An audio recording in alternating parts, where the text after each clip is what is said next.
नमस्कार, आदिवासी दुनिया में आपका स्वागत है। या ना है एक समाचार बल्कि है या जनता के विचार। आज हम जुड़ेंगे राजभवन के समक्ष। जिस तरह से नारे लग रहे हैं केंद्र के विरुद्ध, क्या कुछ बात है, हम सीधा बात करते हैं। सर, बहुत बहुत स्वागत है आपका आदिवासी दुनिया में। आदिवासियों की धन्यवाद। आज जो मुद्दा लेकर के आए हैं उसमें क्या मुख्यता से रख रहे हैं बात? देखिए, जिस तरीके से केंद्र की मोदी सरकार निरंकुश हो चुकी है और आने वाले आगामी लोकसभा के चुनाव हो या 5 राज्यों के चुनाव हो, उसमें अपनी सरकार बनाने के लिए हर तरह का हथकंडा अपनाने के लिए तैयारी शुरू कर दिए हैं। और ये पिछले दिनों ही, बहुत पहले से ही, शुरू से ही समझिए कि जब से इनकी सरकार आई है, अपने सरकारी तंत्रों का दुरुपयोग करके किस तरीके से हमारे माननीय मुख्यमंत्री श्री हेमंत सोरेन जी को जब से सरकार बनी है प्रताड़ित करने का काम कर रहे हैं। जहां जहां इनकी सरकार नहीं है, दूसरे दलों की सरकार है, इंडिया घटक दलों की सरकार है, वहां पर वहां के मुखिया को प्रताड़ित करने का काम कर रही है।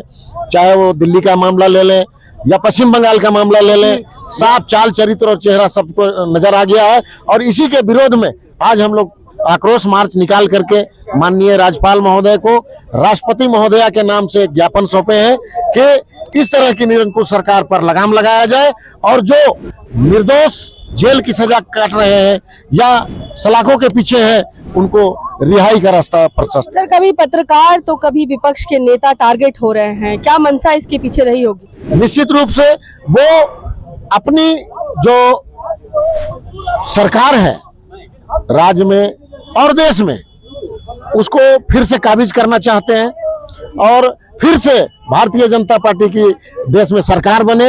इसकी कवायद इन्होंने शुरू कर दी है। 5 राज्यों में जो चुनाव होने वाले हैं उसकी कवायद शुरू कर दी है। आप देखेंगे कि जहां जहां भारतीय जनता पार्टी की सरकार नहीं है, वहां पर सीबीआई, ईडी के दफ्तर खुल गए हैं नए नए और प्रताड़ना का काम शुरू है। सर, क्या डुमरी उपचुनाव के जो नतीजे हैं वह कहीं न कहीं इनको बौखला दिए हैं? निश्चित रूप से डुमरी उपचुनाव जो है वो इनके आंखों की नींद उड़ा दिया है, क्योंकि हर तरह का हथकंडा उन्होंने अपनाया, पैसों का खेल किया गया, लेकिन जनता जो जान रही है कि हमें क्या करना है और उसने उसका जवाब दे दिया।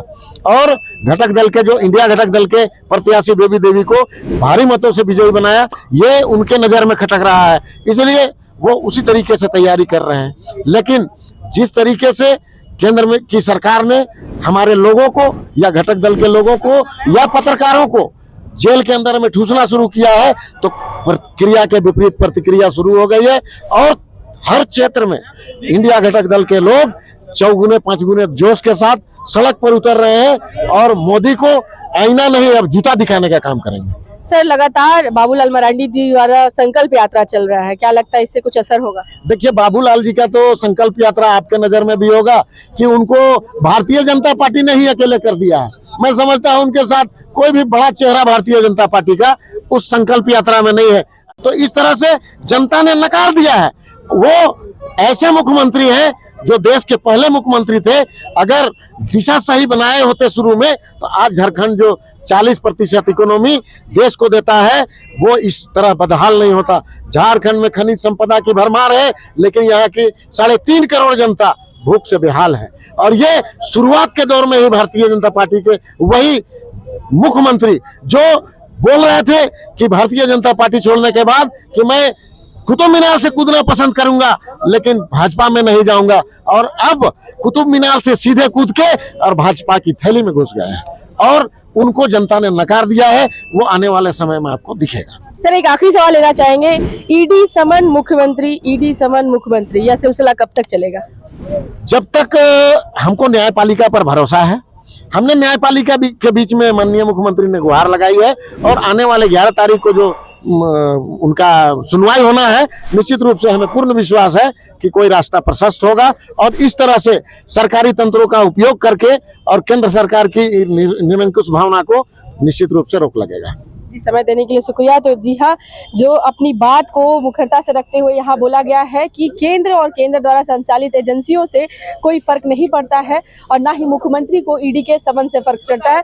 हम कुछ और लोगों से जुड़ते हैं और आज की आक्रोश रैली के बारे में बात करते हैं। सर, आज ये जी सर, आज की जो आक्रोश रैली है, क्या कुछ कहना चाहेंगे? किस ओर इशारा कर रही है?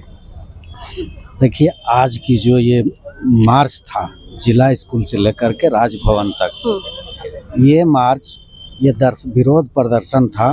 विरोध दर्शा रहे थे कि आप खिसियानी बिल्ली खंभा नोचे वाली हाल से गुजर रही है केंद्र सरकार।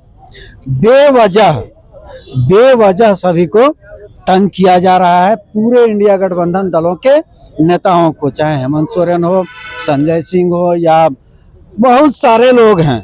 मनीष सिसोदिया से तो वहाँ शुरू हुआ था दिल्ली में, और बारी बारी से सभी को एन कैन प्रकारन ले जाया जा रहा है बेवजह। तो ये खिसियानी बिल्ली खंभा नोचे वाली हाल है। आप झारखंड की बात करेंगे, तभी आपने सवाल किया था डुमरी विधानसभा चुनाव का, तो घूम घूम करके घर घर चूल्हा पीछे घूम घूम करके बाबूलाल मरांडी और सुदेश महतो ने कहा था कि ये रिजल्ट जो डुमरी विधानसभा का रिजल्ट है वो राज्य की दशा और दिशा को निर्धारित करेगा। तो उनकी जो कथनी थी वो चरितार्थ हो गया। झारखंड मुक्ति मोर्चा के पक्ष में जनता ने जवाब दे दिया, चरितार्थ कर दिया उसको। ये डिसाइड कर दिया, दिशा दे दिया, निर्देश दे दिया जनता कि अगले में बार भी इंडिया गठबंधन के ही सरकार होगी। सर, ये पक्ष और विपक्ष की लड़ाई तो समझ आती है, लेकिन इस बीच पत्रकार कहाँ से आ गए? देखिए, पत्रकार आए इसलिए कि बेवजह पत्रकारों को भी तो घसीटा जा रहा है। क्या सच्चाई दिखाना? आप यदि मोदी के खिलाफ में आप बोलते हैं तो आप उनके नज़र में गुनहगार हो गए। यदि आप केंद्र सरकार के किसी भी लोग के खिलाफ बोलते हैं, विधायक, मंत्री, सांसद, किसी के भी खिलाफ बोलते हैं, तो आप उसके गुनहगार हो गए। तो आपको तो जेल भेजने का काम कर रही है।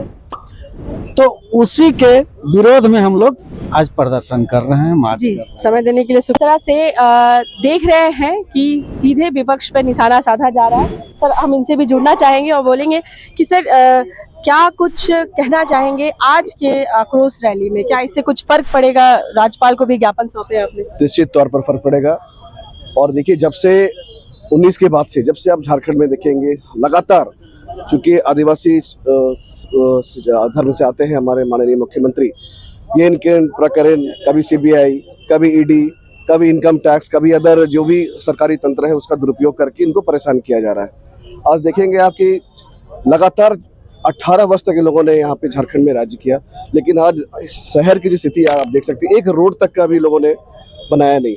आम आदमी के लिए आप देखिएगा, हिंदपीढ़ी जाकर, हमारा एक मोहल्ला है हिंदपीढ़ी, अभी तक लोग पानी के लिए तरस रहते हैं। वहाँ पानी की व्यवस्था नहीं है, नाली की व्यवस्था नहीं है, लोग त्रस्त हैं बिल्कुल। तो ये जो आज हम लोगों ने जो रैली निकाला है वो, और हम लोगों ने इस रैली के माध्यम से माननीय राष्ट्रपति महोदया को राज्यपाल के द्वारा हम लोग आप ज्ञापन दिए हैं कि जो भी केंद्र सरकार के द्वारा जो निरंकुश होते जा रही है केंद्र सरकार, उस पर अविलंब रोक लगाए। जी, थैंक यू। तो जैसा कि आपने देखा कि यहाँ पर विपक्ष पे काफ़ी तीखे सवाल जवाब भी हुए हैं और निशाना भी साधा गया है। जेएमएम के तमाम कार्यकर्ता आक्रोश रैली के माध्यम से एक स्वर में यह बोल रहे हैं कि केंद्र सरकार कई ऐसी एजेंसियों को अपने अंदर लेकर के मनमाना कार्य कर रही है। इस पर जल्द से जल्द अंकुश लगना चाहिए। राज्यपाल को भी उन्होंने इस संबंधित मुद्दे पर ज्ञापन सौंप दिया है। आप देख रहे हैं आदिवासी दुनिया और मैं हूँ आपके साथ गायत्री शर्मा।